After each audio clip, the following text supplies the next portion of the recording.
Alright, this is the third video on the 1960s politics. This is now Johnson. Now I say 1960s, but really Nixon comes in 68, but I include him more in the 70s, so I kind of go back and forth. Alright, these are now when Johnson takes over, and then of course this election in 1964. Remember, Johnson is the one responsible for the escalation in Vietnam, so all of that is still kind of in play here when Johnson's there. So Johnson's big event, Vietnam. That's what he's known for foreign, okay? Now, in 1964, one of the first things Johnson's going to do is pass the Economic Opportunity Act. Now, this is a big deal because if you remember the other America and giving opportunities and civil rights, Economic Opportunity Act sets up the Equal Opportunity Employment Commission. And the whole purpose of this one is to make sure that people have an opportunity to better jobs because they feel like jobs are going to lead to better life and get people out of poverty. And so it's trying to level the playing field between the races because they said there's still discrimination based in hiring. Now, in the election of 1964, Johnson, seen here, is going to run against a man named Barry Goldwater. Sounds like a bad James Bond character, right? I am Goldwater, yes. I don't know. He has to be Russian. It's the 60s, guys, alright? So, this is actually a very big landslide. Okay? And the reason is because what Barry Goldwater said. Goldwater, a Republican, famously got up and said, extremism in the defense of liberty is no vice. Moderation in the pursuit of justice is no virtue. Meaning,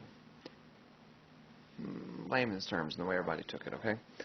If I have to use a nuclear weapon to protect my country, I will. We are 2 years removed from almost not existing. Remember Cuban Missile Crisis? That's scary stuff. So everyone is kind of on edge, and they feel like Barry Goldwater could potentially rattle some cages, saber rattle too far, and cause a nuclear holocaust. But the biggest kicker is a political ad that airs one time. It is called The Daisy Girl, and I will show it to you in class. It's great, okay? It begins with this little girl, and she's counting daisies, etc. And it's just kind of mind-blowing. And as she's counting, a retrocedent counting, meaning going backwards, begins 10, 9, 8, etc. until something explodes. You then hear Barry Goldwater's voice, and he says something kind of, atomic weapons. And at the very end, you hear Johnson come in, and probably Johnson was from Texas. He didn't mince words. He gave you the Johnson treatment, which means he talked down to you, kind of yelled. He was a tall man. But he says very poignantly at the end of this thing where we are to assume this poor girl has been blown up by a nuclear bomb. He says, these are the stakes. We must either learn to love each other or we must die. And it's just, I know it shouldn't be funny, but it is. And everyone said, oh my gosh, no way is Goldwater and his Russian friends, he has to be Russian, in the 60s, James Bond, okay, going to win. And he doesn't. So, Johnson is really a big fan of FDR's as far as the New Deal is concerned. And so he will pass a second New Deal. Only he calls it a Great Society. Now, these are some of the Great Society programs you have. I've already mentioned Economic Opportunity Act. There's a Civil Rights Act.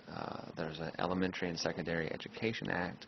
Social Security, voting rights, omnibus housing, water quality, clean air, higher education, tons of things under the Great Society programs.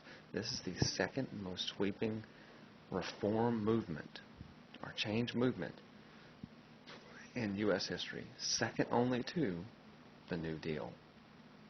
And again, most of these programs were to bring up the lower end of society, the poor classes, the African Americans, the minorities, so they have as many opportunities as everyone else. That was the whole goal. Now, Johnson, as part of this Great Society, says we need to declare war on something that really matters, and he declares war on poverty. Now, this is different because poverty is not a living thing. You can't see poverty itself. You can see the effects of poverty. You can see the causes of poverty. So what on earth is Johnson talking about? He is talking about eliminating the causes of poverty, eliminating the effects of poverty. And so his Great Society programs are designed to do that.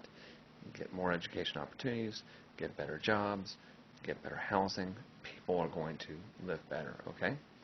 Now, much like the New Deal, these have to be supported by tax programs. Johnson and Kennedy both were liberals, so this again is using Keynesian economics. Deficit spending is paying for a large number of this, as well as U.S. tax dollars. Now, some of the big programs I want to go through real quick. The first was called Head Start, and you've maybe seen Head Start. There's one on Church Road. Give your child a Head Start. Pre-K is not required in our educational system. The compulsory school law, of which your parents can be held accountable if you don't go, and they'll send a truancy officer for missing too many days, is only K through 12. Pre-K, not voluntary. But some people wanting to get a head start have for many, many years sent their kids to these expensive preschools so they can come into kindergarten knowing to read and write and more or less focus more on the social aspect of being in a classroom with 15 to 20 different children they never had before. So to equal the playing fields, Head Start is a pre-K for people who cannot afford it so that they now can enter at the same pace as the people who could afford this very expensive preschool program. So Head Start. The next one are the Medi-Cousins. There's Medicaid and there's Medicare. Now, Medi for medicine, right? Medicaid, I like to liken to a Band-Aid. When a kid falls down and they scrape their arm, they run into their parent wanting a Band-Aid, which, by the way, does absolutely nothing. It will not heal any faster with a Band-Aid on it. In fact, it might heal slower, but out of sight, out of mind, right? I don't see the blood, I'm okay. And that's been a big thing, right? So Medicaid is for dependent mothers, their children, single families, etc. Medicare, who do we need to care for the most in society? The ones who can no longer take care of themselves, the elderly. So Medicare kind of goes hand in hand with Social Security. You kind of sign up for both at the same time when you're about 65 or older. And Medicare is going to provide for a lot of services that the elderly need to continue living, as they call it, the golden age of the golden life, the golden years. Okay? Now, one last thing we need to talk about Johnson is a major important thing. If you remember the Quota Acts we talked about in the 20s and the 30s, the Immigration Act of 1965 got rid of that quota system. It said you could no longer have a quota system based on immigration.